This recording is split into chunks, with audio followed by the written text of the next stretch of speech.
And welcome back. आप देख रहे हैं आज Pakistan. Now it's time for our segment doc talk. आज ज़रा बात करेंगे स्पाइन यानी रीढ़ की हड्डी के हवाले से। किसी भी चीज़ की जब अहमियत को बहुत ज़्यादा उजागर किया जाता है, एम्पलीफाई किया जाता है, तो कहते हैं जी इसकी जो अहमियत है वो बिल्कुल रीढ़ की हड्डी जैसी है। लेकिन क्या कभी हमने नोटिस किया है कि हम अपनी आम जिंदगी में अपनी कमर को, अपनी रीढ़ की हड्डी को ज़्यादा अटेंशन नहीं देते?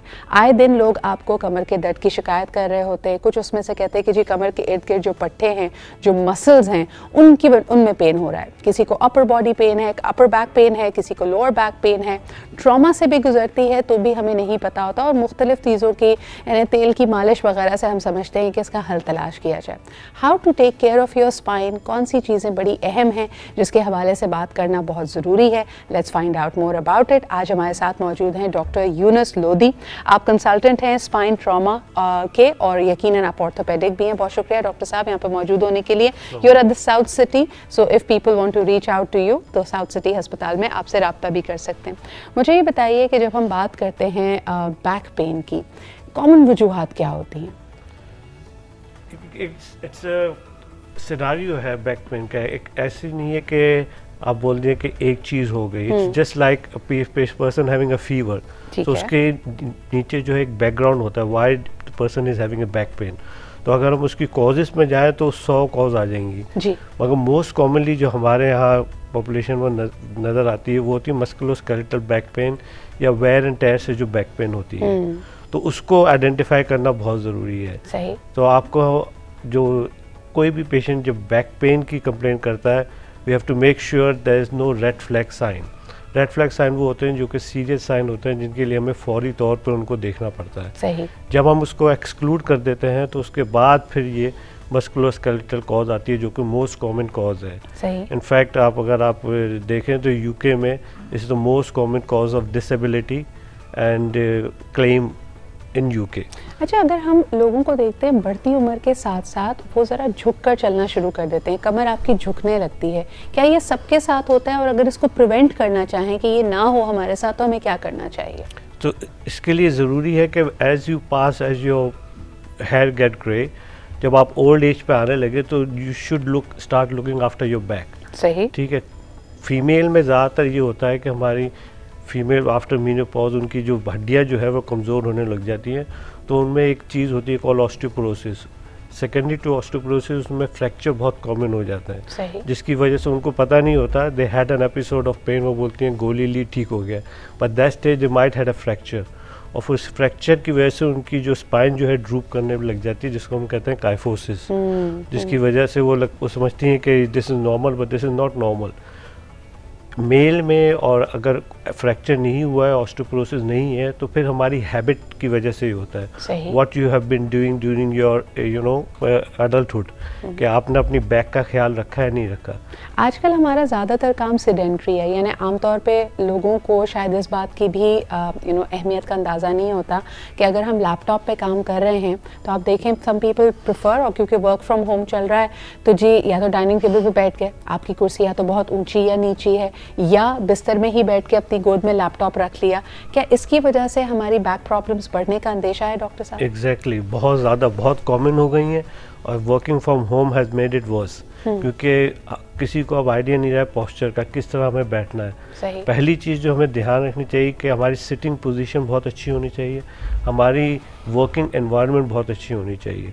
तो जब हम बैठे हैं तो हमारी स्पाइन बिल्कुल सीधी हो, हमारा विजुअल एंगल जो है वो 90 होना चाहिए। अक्सर हमने देखा है लड़के लड़कियों में मोबाइल यूज़ कर रहे होते हैं, ऐसे देख रहे होते हैं, और जिसकी वजह से आपकी टेक नेक भी आ जाती है, अपनी गर्दन पे भी बल पड़ने लग जाते हैं, डबल चिन आ रही है, and that's like a bad posture to have. मुझे बताएं कि जिन लोगों को अपना पोस्चर करेक्ट करना है उनके लिए आप क्या कहेंगे कि किस तरह?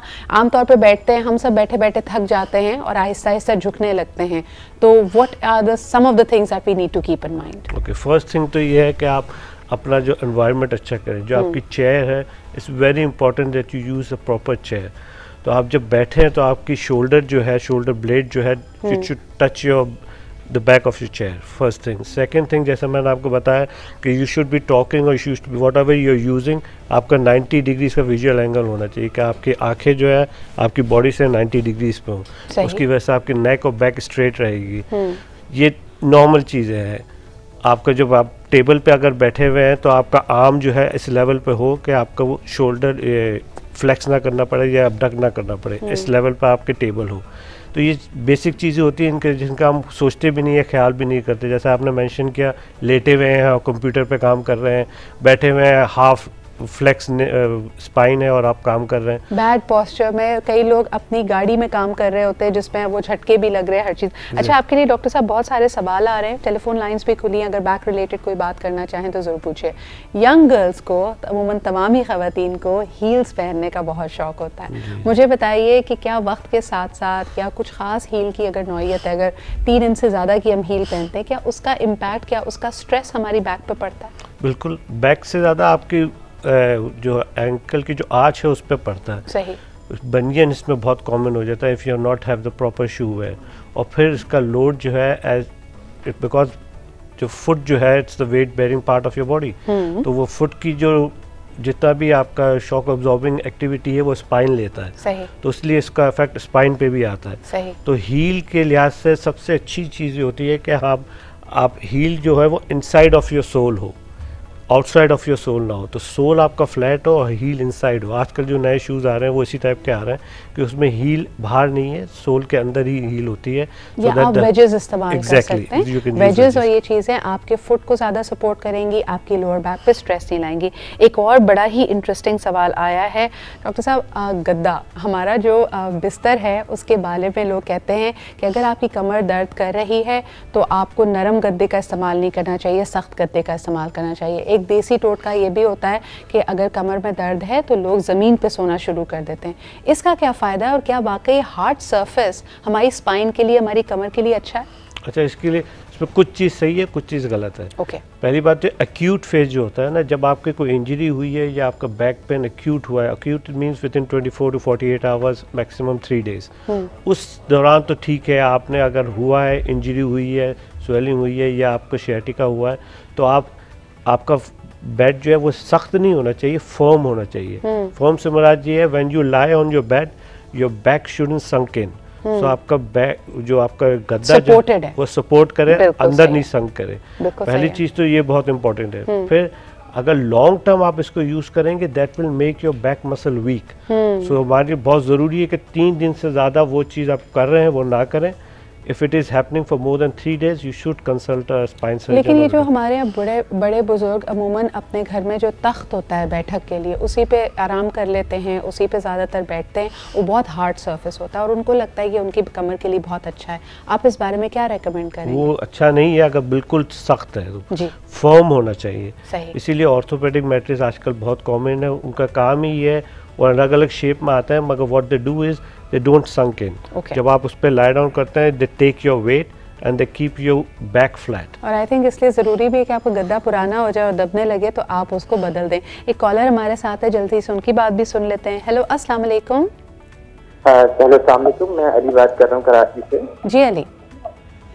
मैं डॉक्टर साहब से ये सवाल पूछना चाहूँगा कि जिन लोगों का काम है, राइडर हैं और जो बाइक चलाते हैं, खुसूसन जो बाइक चलाते हैं, तो उनका तो काम ही पूरा दिन बाइक चलाना है, तो वो किस तरह से जो है अपनी सेहत के मसाइल हल कर सकते हैं? बहुत शुक्रिया कॉल करने के लिए। यूजुअली बाइकर्स और हमारी सड़कों का हाल हमें पता है, ट्रैफिक में लंबे लंबे आवर्स ड्राइव करना, राइड करना अपनी बाइक को। डॉक्टर साहब, how can they take care of their upper and lower back? जिसमें पहली चीज़ तो नोट कर लें, we can't change the road, ठीक है? उसके लिए हम कुछ नहीं कर सकते। So you should work on your body and you should work on how you are sitting when you are driving the bike. तो सबसे पहला अपना कोशिश ये करें, हमारे यहाँ बहुत लोगों में कॉमन है कि वो बिल्कुल फ्लेक्स कर लेते हैं अपनी बॉडी को और आगे झुके हुए होते हैं। तो मेक श्योर आपका स्टैंडिंग इस लेवल पे हो कि आपको इतना फ्लेक्स ना करना पड़े। सही। दूसरा, अगर आपकी जर्नी ऐसी लॉन्ग है और आपको डे बाय डे करना पड़ रहा है, तो make sure you are doing some activity to make your back muscle strong. और उसके लिए सबसे अच्छी जो एक्टिविटी मैं अपने पेशेंट को बोलता हूँ वो है स्विमिंग।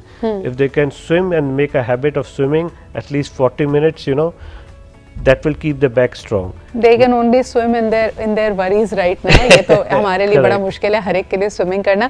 लेकिन आखिरी सवाल, we will be connecting to our next guest soon as well.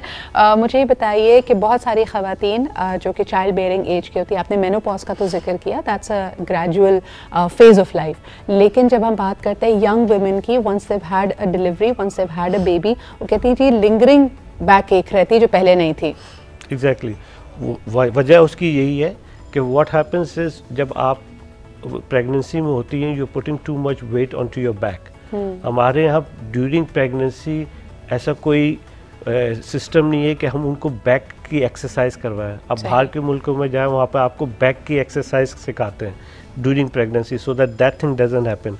और जैसे ही आप प्रेगनेंसी से फारिग होती हैं you have create a trouble into your back and that will come up after that. तो उसके बाद भी हम लोग बैक की एक्सरसाइज नहीं करते। प्रेगनेंसी में आपके बैक पे बहुत लोड पड़ता है, इसलिए it's very important that during pregnancy and specially 1 year after pregnancy you do some kind of back strengthening exercise जिससे आपकी बैक को लॉन्ग टर्म प्रॉब्लम ना हो। और अगर आपको जैसे एक आपकी पोस्ट प्रेगनेंसी 2 हफ्ते बाद कोई ऐसी पेन परसिस्ट कर रहा है तो you should consult your doctor या spine surgeon because it can be something that can be dealt easily earlier than late. अच्छा, एक और चीज़ डॉक्टर साहब मुझे बताएं, आजकल जिमिंग का बहुत फैशन है, people seldom take care of warming up, cooling down, stretches, तो जिम इंजरीज भी बहुत कॉमन है। क्या किया जा सकता है कि हम अपनी बैक को during exercise, during workout support भी करें और प्रोटेक्ट भी करें? सबसे पहले तो अगर आप ये वर्कआउट कर रहे हैं ना तो वर्कआउट लोग मैंने देखा है अक्सर करते हैं to build up the chest muscle, to build up the arm muscle, they don't look after the back. उसके लिए बहुत इंपॉर्टेंट है कि आप किसी प्रॉपर ट्रेनर के पास जाएं who knows what exercise, how much weight you can carry and what stage you have to carry your weight. अक्सर ये होता है कि आप अपर चेस्ट पे तो बहुत वो काम कर रहे होते हैं मगर बैक पे आप काम नहीं कर रहे होते और सारा लोड आपके डिस्क पे आ रहा होता है। डिस्क का काम क्या है? शॉक एब्जॉर्बिंग है, it can only absorb a certain amount of weight, so you should look after it. उसके साथ साथ आप बैक की भी एक्सरसाइज करें। अगर आप अपर बॉडी की एक्सरसाइज कर रहे हैं तो first warm up your back before you are doing the upper body exercise. Also perhaps जो वेट लिफ्टिंग कर रहे हैं लोग या चेस्ट प्रेसेस कर रहे हैं या डंबल्स उठा रहे हैं उनको ग्रेजुअली अपना स्ट्रेंथ एंड स्टैमिना बढ़ाना चाहिए। तो मोमेंट यू थिंक कि आप सेट उठा सकते हैं और आपने जी सुपर सेट्स लगाने शुरू कर दिए हैं, it's going to become a problem. बहुत बहुत शुक्रिया, हमारे साथ मौजूद थे डॉक्टर यूनुस लोधी। आप इनसे रुजू कर सकते हैं, he sits and he has his clinic at the South City hospital. बहुत शुक्रिया आपकी आमद का, and if you have more question will be engaging and inviting you to this show again. लेते हैं जी इस वक्त एक छोटा सा ब्रेक, वापस आएंगे तो हमारे पास एक ज़बरदस्त डिस्कशन है और आपके लिए एक स्पेशल पैगाम भी है, but all that and more right after a short break.